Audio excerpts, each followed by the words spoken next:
धनत्रयोदशी का आणि कशी साजरी करायची?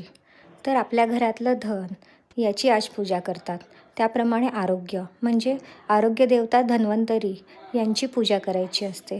त्याप्रमाणेच समृद्धी, आपल्या घरात समृद्धी राहावी म्हणून आपल्या घरातल्या सप्तधान्याची पण या दिवशी पूजा करायची असते.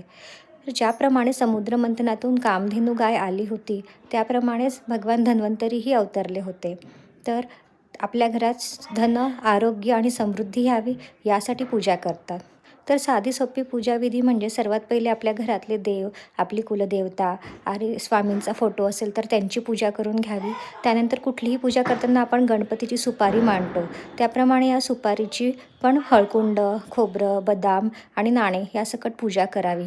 त्यानंतर भगवान धन्वंतरींच्या प्रतिमेची पूजा करायची असते. त्यांची पूजा केल्यावर आपल्या घरामधलं जे काही सप्तधान्य आपण पूजेला ठेवलेलं आहे, त्या आपल्या घरातल्या सप्तधान्याची सुद्धा हळद, कुंकू, अक्षता आणि फूल वाहून पूजा करायची असते. सगळ्या आपल्या देवदेवतांची पूजा आपण हळद, कुंकू, अक्षता आणि फूल वाहून करतो. त्याचप्रमाणे धन, तर आपल्या घरामध्ये जे काही धन आहे आज त्या धनाची सुद्धा आपण आपल्या घरात धनाची सुद्धा वृद्धी व्हावी म्हणून पूजा करतो. तर जे काही असेल आपल्या घरात त्याचीसुद्धा आपण हळद, कुंकू, अक्षता, फूल वाहून पूजा करायची. याप्रमाणे अगदी साधी सोपी धन्वंतरी महाराजांची तसेच धन आणि आरोग्यासाठी, समृद्धीसाठी धान्याची पूजा